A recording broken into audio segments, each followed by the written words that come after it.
অন্যান্যরা সবাই দিচ্ছে, আপনারাও দিচ্ছে, কোথাও কি একটু সুর কেটে গেল? মানে সুর কেটে গেল ইন দ্যাট সেন্স যে সবাই একসাথে দিতে পারছেন না, বা অন্যান্য ক্যান্ডিডেট লোক সংখ্যা কম, সংগঠনে কি কোথাও চিট ধরছে?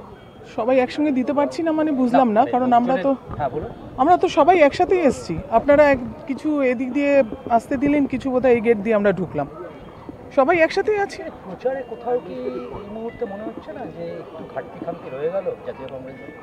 আমাদের তো তাই মনে হচ্ছে না। আমরা প্রচারটা করছি, তবে কোথাও যদি ঘাটতি খামতি থেকেও থাকে, হয়তো কোনো জায়গায় কিছু একটু অসুবিধা হচ্ছে বলে আমার জানি না। এখনো তো প্রচুর সময় আছে, এখনই তো প্রচার নিয়ে এত কিছু ভাবার সময় নেই। আজকে তো সবই নমিনেশন দিচ্ছি, দেখি। পশ্চিমবঙ্গের কোথাও না কোথাও কংগ্রেসের সঙ্গে আরএসএস এর একটা সম্পর্ক রয়েছে, এরকম 70 বছরে কোনোদিন হয়নি। 70 বছরে হয়নি। আর মুখ্যমন্ত্রী নিজেই আরএসএস এর সাথে সম্পর্ক রেখেছে, এবং মুখ্যমন্ত্রী বিজেপিকে পশ্চিমবঙ্গে নিয়ে এসেছে। হ্যাঁ, আর তাদের সাথে আমরা সম্পর্ক রাখবো?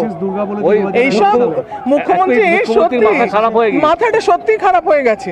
আরএসএস কে নিয়ে আসলো পশ্চিমবঙ্গে, এটা সবাই আপনারা জানেন। সুতরাং এখানে নতুন করে কিছু বলার নেই। উনি ওনার মনের মতো অনেক কিছু বলতে পারেন। তাতে আমরা ভীষণভাবে আশাবাদী, কারণ আমরা লোকের কাছ থেকে অনেক ভীষণভাবে সাড়া পাচ্ছি। সেক্ষেত্রে মনে হয় না ধর্মনিরপেক্ষ দল হিসেবে আমাদের দলটাকেই মানুষ মেনে নিচ্ছে, আমাদের দলটাকেই মানুষ মেনে নিচ্ছে। বামফ্রন্টের সাথে যদি আপনাদের জোট হতো তাহলে পরে আপনারা ভালো ফল করতে পারতেন। দেখুন, এইটা তো ভীষণ একটা অন্যরকম কোয়েশ্চেন। এটা ভীষণ অন্যরকম কোয়েশ্চেন। জোট হলে কি হতো, না হলে হতো। 23 তারিখের পরে আমরা এই সমস্ত বলবো। এখন আমাদের সবাই প্রতিপক্ষ। থ্যাংক ইউ দিদি।